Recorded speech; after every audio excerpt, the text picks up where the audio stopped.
Ben and the Network of Superior Intelligence, a radio play by Max von Buchow.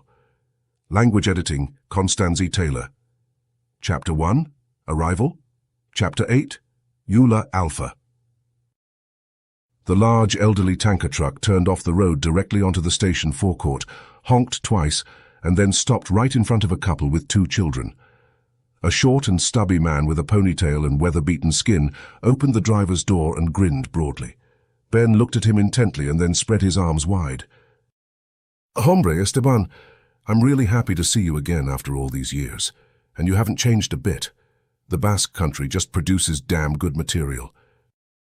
The little man laughed loudly, jumped out of the driver's seat, and then said in a hoarse voice, "También me alegro mucho de verte. When did you leave the fire station? I mean, after you flooded the place, it must have been 6 years ago." Ben gave him a big hug. "It was 7 years ago, after your serious accident. Eve and I visited you in the hospital, but I don't think you remember that." Esteban nodded and took a pack of unfiltered cigarettes out of his pocket. "That was a really tough time. Ruptured spleen, damaged kidney, and lots of broken bones. They call it multiple traumata. I almost didn't make it." "Yes, it looked really bad, but you're a real fighter. What was the reason for the accident? I mean, why did the car fly off the curve and roll over? Was that ever followed up?" Esteban hesitated and then said grimly, "Un misterio. Un problema técnico.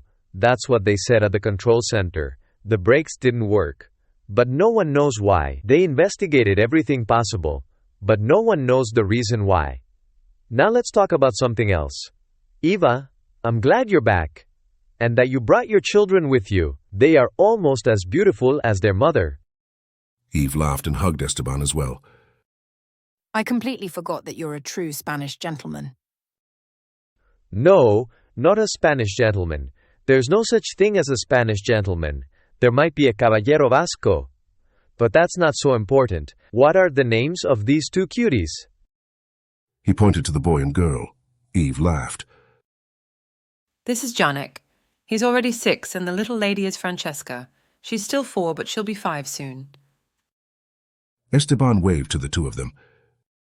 "The other children at the fire station will be really happy. There aren't very many of them, and every new child is welcome. But are you sure you want to work there again? I mean, do you want to live with the cyborgs and robots?" Ben hesitated a little before answering. "What's it like there? Tom told me that a lot had changed. The fire station has been completely rebuilt, and something like Adams 2.0 no longer exists. He said that everything is pretty relaxed now and there are no constant checks." Esteban lit a cigarette and inhaled the smoke with a satisfied smile. "That's correct. Adams 2.0 is now history.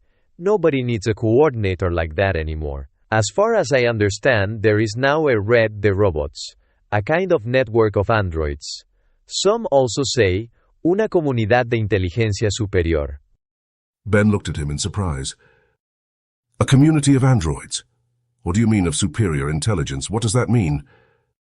Esteban took another drag on his cigarette. "I can't tell you exactly. Just a network. Information is constantly being exchanged, and everyone is informed about everything. So, the whole thing is kind of strange. Fascinante y extraño, if you know what I mean. Now tell me, what were you actually doing in Italy? And why didn't you like it there anymore?"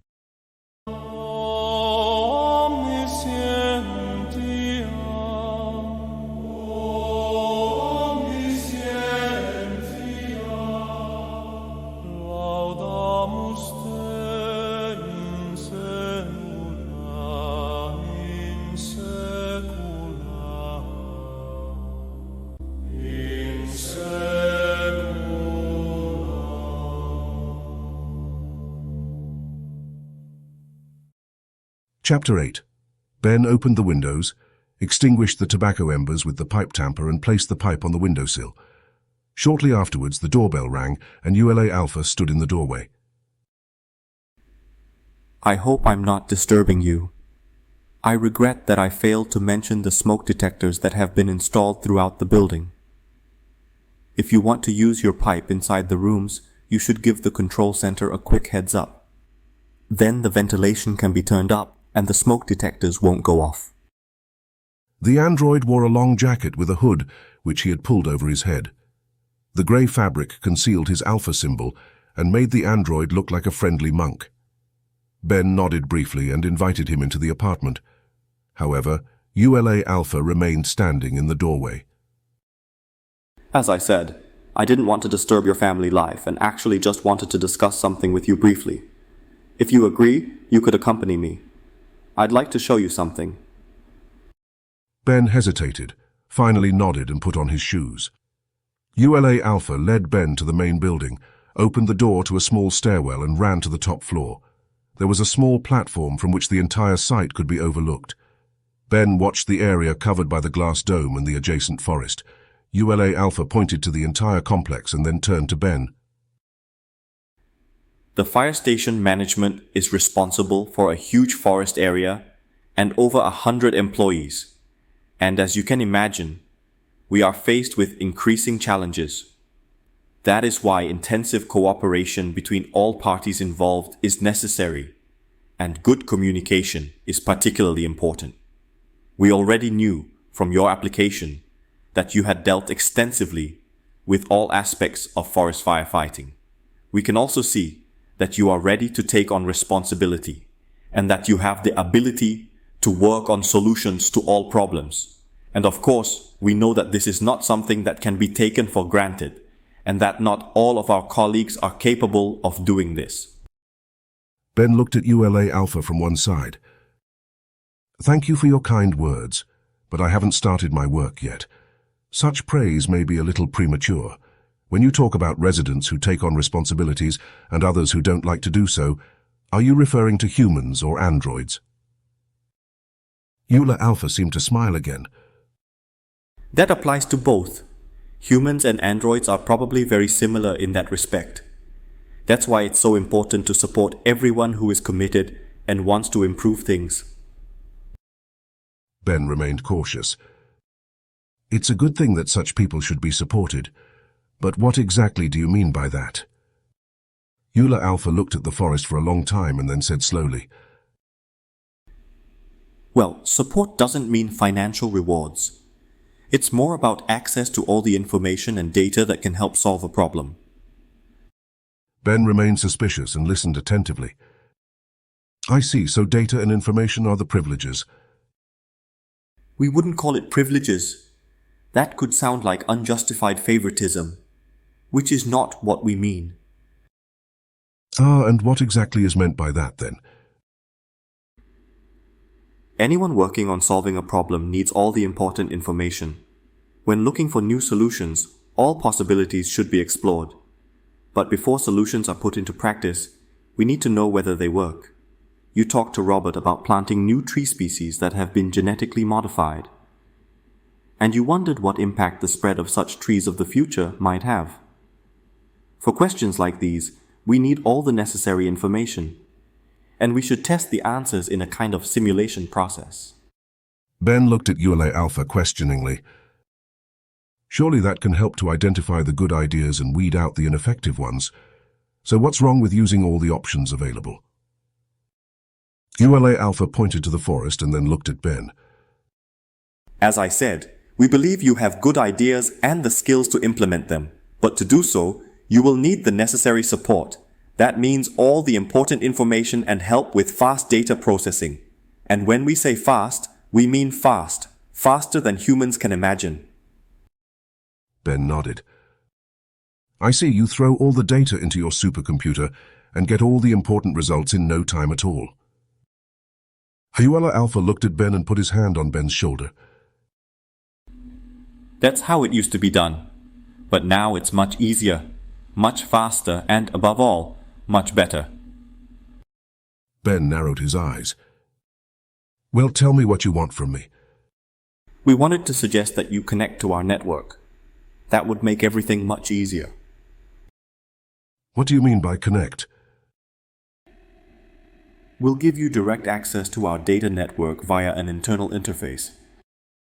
What does an internal interface involve? You can communicate directly with the network via a neural connection. So you mean a neural connection to the Omnisend's company network? The android pointed to the fire station and the power line. We are aware that there is a certain amount of skepticism towards Omnisense on your part. However, you should know that Omnisense was founded as an open-source non-profit organization. The aim of the organization is to collaborate freely with other institutions and researchers.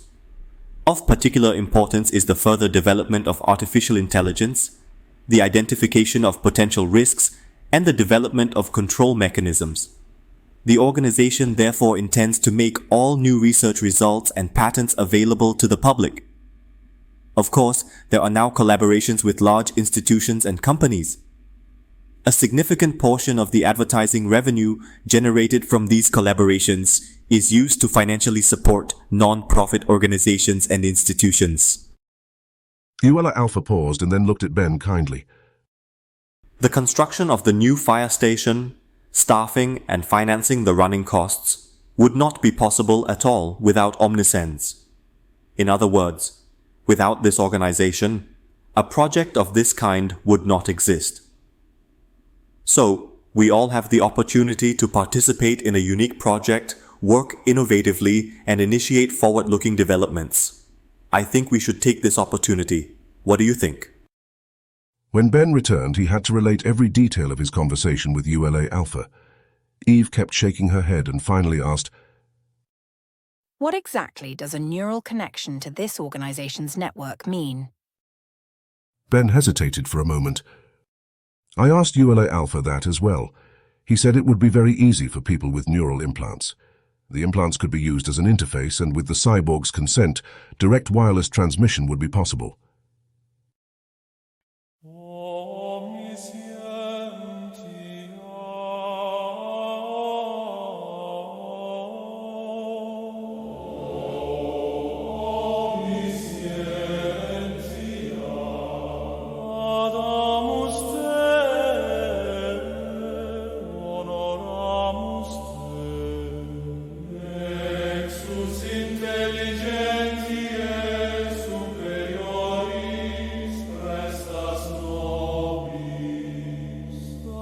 Nobis singularem potestatem et fere perfectum mundum crea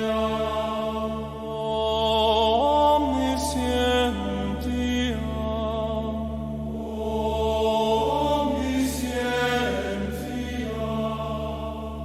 laudamus te in secula